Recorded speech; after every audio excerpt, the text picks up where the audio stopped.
Sejam bem-vindos ao nosso canal de Escola de Profeta Rema 2.0. Hoje nós estaremos dando continuidade sobre o curso de obreiros, como nasceu o curso de obreiros, como é que nascem os obreiros, como é que nascem os diáconos nas Escrituras Sagradas e para que o seu serviço e como funciona cada função do diácono. Então está registrado, no caso, em 1 Timóteo, capítulo 3, versículo 13, porque os que serviram bem como diácono, adquiriram para si uma boa posição e muito confiança na fé que há em Cristo Jesus.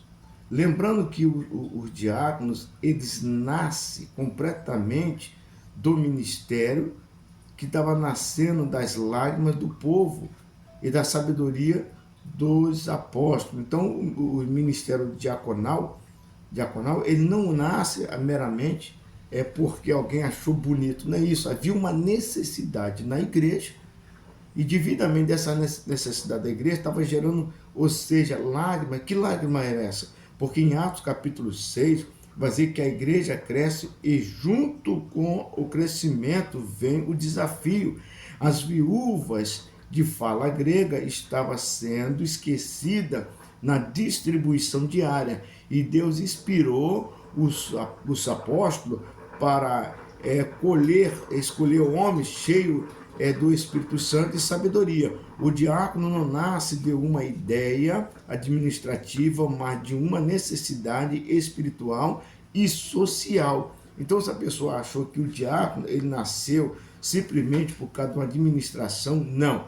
Ele vai nascer por uma necessidade espiritual e social. A igreja estava no processo de crescimento, a igreja estava no processo de desenvolvimento, mas as viúvas de fala grega, elas estavam completamente padecendo, porque quando chegava na ceia, porque a ceia não é igual hoje. Hoje em dia na nossa igreja, nas igrejas por aí fora, a ceia é uma coisa, mas na época deles era fartura, era comida.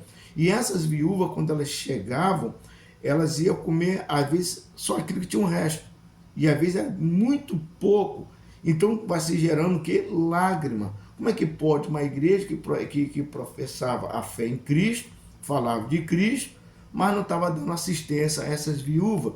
Por isso que no começo aqui, vai dizer bem claro que ela cresce com base, ou seja, nasce de lágrimas do povo. Que povo é esse? São as viúvas e a necessidade dos pobres, dos necessitados. E com a sabedoria dos apóstolos, agora eles vão desenvolver o ministério chamado diaconal, o corpo diaconal, como muitos acham. E é nesse ponto aqui que o diácono nasce. O diácono não nasce de uma ideia administrativa. Vou montar aqui um grupo diaconal porque a igreja precisa. Não é assim tão simples, mas nasce de uma necessidade espiritual e emocional. Deus levanta diáconos quando a dor, o chamado diaconal, é resposta de Deus à negligência humana. Ser diácono é ser a mão de Cristo quando a igreja está ferida, ou seja, tem hora que a igreja ela precisa se desenvolver, ela precisa de um corpo ministerial, ela precisa dar mais evolução.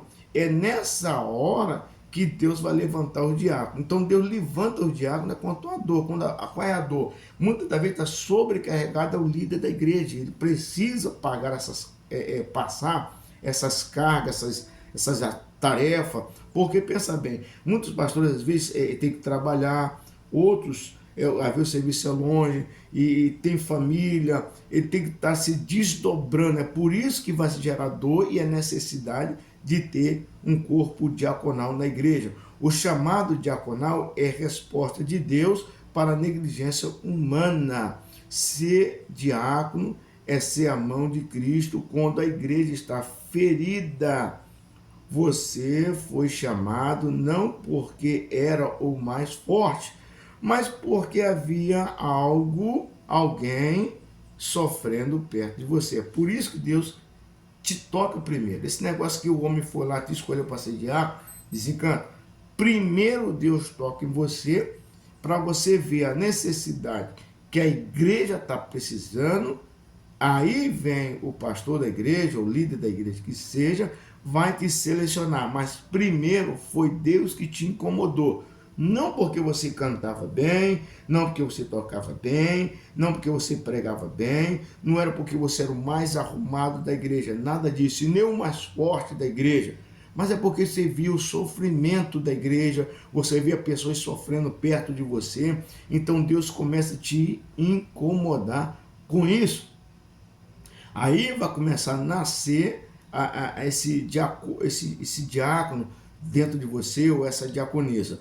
O diácono é o retrato de Jesus em João capítulo 13. Quando você pega a sua Bíblia em João capítulo 13, quando o mestre se cinge com uma toalha e lava os pés dos discípulos. Ser diácono é se vestir, é vestir a toalha antes de pegar no microfone. O problema todo é que as pessoas hoje, na questão de ser diácono, primeiro eles querem pegar o microfone, primeiro eles querem pregar, primeiro eles querem cantar, primeiro eles querem o título, para depois eles virem pegar na toalha. Só que em João capítulo 13, quando o mestre chega naquela casa, ele pega a toalha e vai lavar os pés dos discípulos. Ser diácono é vestir a toalha antes mesmo de pegar no microfone. É aprender a servir. Antes que Deus te confie, ou seja, publicamente, te confirme publicamente, ele te dá primeiro a toalha. Por quê? Você tem que servir primeiro para depois ser servido. Quem aprende a lavar os pés está pronto para tocar os corações. Quando fala lavar o pé aqui, é um símbolo de humildade. Se eu tenho humildade em servir, então eu vou estar apto para tocar em coração de outras pessoas. É por isso que você encontra muito diácono ruim dentro da igreja, muitos presbíteros ruins dentro da igreja, muito evangelista ruim dentro da igreja, muito missionários ruins. Pastor, então nem se fala, apóstolo nem se fala, bispo nem se fala. Aí pergunta, por que essas pragas são tão ruins, estão ali? Porque pularam a cerca, porque passaram diretamente, nem passaram pelo corpo diaconal, nem sabe o que é ser um corpo diaconal, já foi direto para o ministério, chamado ministério, as classificações, status. Só que diácono não é ter status. Diácono é ser a mão de Cristo, ou seja, ser a mão de Jesus, lavando os pés de todo o mundo. Em Timóteo, 1 Timóteo capítulo 3, versículo 8, esse versículo, ele vai dar algumas características lá, ser honesto, não ser fingido, não dado a muito vinho, ou seja, não cobiçosos de torpe ganância. Ele vai dar uma série de revelações para que o diácono venha cumprindo essas coisas, né? Ou seja, a conversa ministerial da fé, com consciência, a pessoa tem que saber o que realmente ele está apto para estar nessa intimidade para com Deus, ele tem que estar ciente que muitas das vezes ele não vai ganhar salário, ele não vai ser assalariado, se bobear, não vai ganhar nenhuma bala para levar para casa, mas ele tem que estar ali para estar servindo o corpo de Cristo, ou seja, a igreja por completo. Ser aprovado antes de servir, aqui que muitos não passam por essa avaliação, ou seja, primeiramente ele já é aprovado, mas não teve uma avaliação para ver se realmente ele estava qualificado para tal cargo, não é isso? A primeira mesa que o diácono serve é a sua própria casa. Não existe outra mesa. Para começar a ser um bom diácono, ele tem que começar a servir o quê? A própria casa. Como diz lá, não ser espancador, não provocar ira. Antes de ministrar o pão dos outros, precisa saber repartir o seu.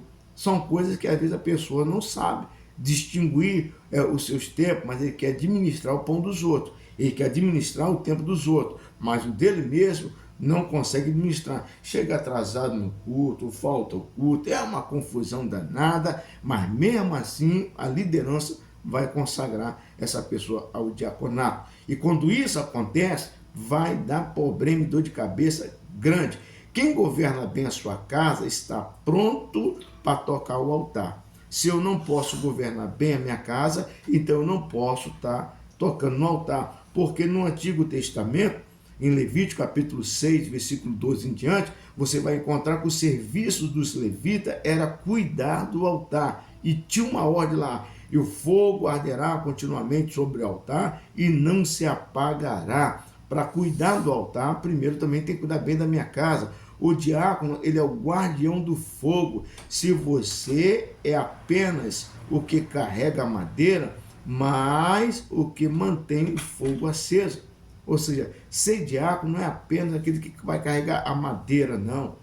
Às vezes a pessoa só está carregando a madeira, ou seja, só carregando serviço, mas ele não está cuidando para que esse altar mantenha aceso. Não pode ser dessa forma, ok? Vamos lá. Manter o ambiente da adoração limpo e santo. Ser exemplos em reverência, em santidade.